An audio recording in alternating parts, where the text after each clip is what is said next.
तो आज हम लोग देखने वाले हैं थेल्स प्रमेय का विलोम। क्या देखने वाले हैं? Converse of Thales theorem. ठीक है ना। देखिए थेल्स थ्योरम और इसका विलोम ये दोनों का दोनों VVI है, खास करके मैट्रिक के एग्जाम के लिए। ठीक है ना। इसके पहले मैं आप लोगों को थेल्स थ्योरम बताया था और यह भी बताया था कि आप उसको याद कैसे रख सकते हैं। यहाँ हम लोग थेल्स का विलोम देखेंगे और यह भी देखेंगे कि इसको एग्जाम तक कैसे हम लोग याद रख सकते हैं। ठीक है। हम ट्रिक भी बताएंगे कि आप केवल इस चीज पे ध्यान रखिएगा, आपका काम बन जाएगा। थेल्स थ्योरम तो बिल्कुल आसान था और उससे आसान ये है तो ये और भी आसान है। ठीक है। तो आइए देखते हैं। सबसे पहले थेल्स के विलोम क्या कहेगा। थेल्स प्रमेय क्या कह रहा था? किसी भी त्रिभुज के एक भुजा के समानांतर खींची गई रेखा अन्य दो भुजाओं को समान अनुपात में विभाजित करती है। लेकिन यहाँ किसी त्रिभुज में दो ऐसी बिंदुएं हैं जो दो भुजाओं को समान अनुपात में बांटती हैं, तो प्रूफ करना है कि जो रेखा बनेगी उन दोनों बिंदुओं से वह किसी तीसरी भुजा के क्या होगी? समानांतर होगी। यह प्रूफ करना है। तो सबसे पहले हम मान लेंगे कि वह रेखा किसी तीसरी भुजा के समानांतर नहीं है, फिर लास्ट में अपना मानना ही गलत साबित कर देंगे तो समानांतर वह हो जाएगा। बात समझ रहे हैं? जैसा कि मैंने आपको एग्जाम्पल दिया था अभी कि किसी लड़का को साबित करना है कि अगर वह लड़का है तो मान लीजिए कि वह लड़की है, उसकी शादी कर दीजिए तो कुछ दिनों के बाद पता चलेगा कि न तो वह प्रेग्नेंट हुआ और नहीं उसका कोई बच्चा पैदा हुआ, तो आपको पता चल जाएगा कि आपका मानना कि वह एक लड़की है क्या हो जाएगा? गलत हो जाएगा। उसी तरह हम इसको क्या कर लेंगे? मानेंगे। ठीक है ना। थोड़ा सा समझने के लिए मैंने बताया, ज्यादा जो है दिमाग न लगा। ठीक है। चलिए यहाँ पे देखते हैं। यहाँ पे थेल्स प्रमेय का कौन सी? विलोम, converse of the Thales theorem. यदि कोई रेखा किसी त्रिभुज की दो भुजाओं को समान अनुपात में विभाजित करती है, क्या करती है? समान अनुपात में। देखिए यहाँ पे समान अनुपात में विभाजित करती है, यानी दिया हुआ है। क्या दिया हुआ है कि तो समान अनुपात यहाँ पे जो है दिया हुआ है। यहाँ पे समान अनुपात क्या है? दिया हुआ है। तो वह विभाजित करती है तो वह रेखा तीसरी भुजा के समानांतर होती है। यही आपको प्रूफ करना है। तो मान लीजिए मैंने एक त्रिभुज बना लिया ABC। ठीक है ना। एक रेखा ले लिया DE, दो बिंदुएं लिए D और E, इन दोनों को मिला दिया, एक रेखा प्राप्त हुआ और ये जो है इसके समानांतर हमने क्या किया? खींचा। लेकिन मैंने मान लिया कि ये जो है इसके समानांतर नहीं है। जब समानांतर नहीं है तो कोई ना कोई तो रेखा होगी जो BC के क्या होगी? समानांतर होगी। तो मान लीजिए कि DE समानांतर नहीं है। आगे देखते हैं हम लोग। आगे देखिए यहाँ पे हमको क्या सिद्ध करना है कि DE समानांतर BC। हमको सिद्ध करना है ये रेखा जो है DE जो है BC के क्या है? समानांतर है।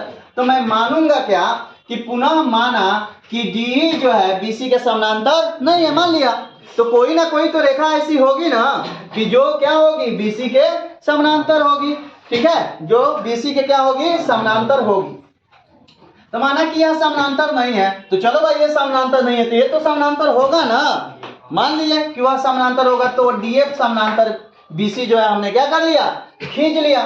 ठीक है। अब यहाँ पे अगर हम देखते हैं बच्चों, यहाँ पे अगर हम बात करें तो यहाँ पे AD बटा DB बराबर AF बटा FC।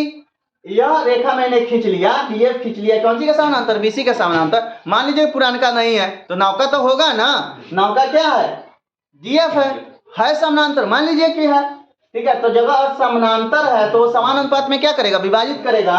तो AD बटा DB AF बटा FC हो जाएगा, जो कि यहाँ पे मैंने लिखा है AD बटा DB बराबर AF बटा FC। यहाँ तक किसी कोई प्रॉब्लम है? मान लीजिए कि वो समानांतर नहीं है तो दूसरा समानांतर है, और जब दूसरा समानांतर है तो अनुपात में तो विभाजित करेगा। समानांतर है तो दो भुजाओं को समान अनुपात में विभाजित तो करेगा। तो मान लीजिए कि ये समानांतर ये नहीं है, ये समानांतर है। मान लिया तो ऐसा होगा। ठीक है। लेकिन यहाँ पे दिया क्या है? AD बटा DB। ठीक है ना। AD बटा DB बराबर AE बटा EC पहले से दिया है। तो यहाँ पे मामला क्या फंस जाता है कि ए वाला पार्ट बाबू, ए वाला पार्ट आपस में बराबर हो जाता है। तो जब ये LHS आपस में बराबर हो जाएगा तो ये RHS भी आपस में क्या होगा? बराबर होगा। तो इसको उठा के यहाँ हम रख देते हैं। तो A बटा FC बराबर AE बटा EC।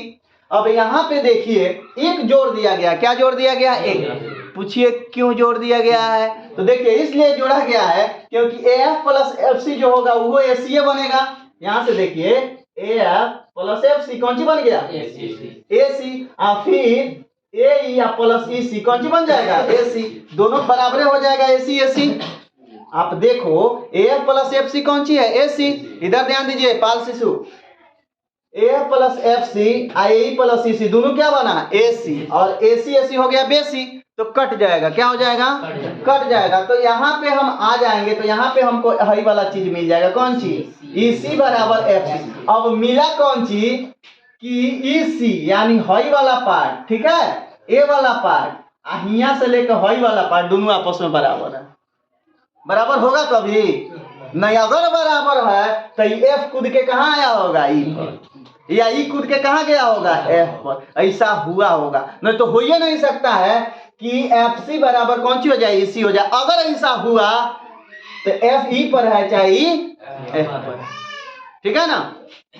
अब यह तभी संभव है जब F E पर हो।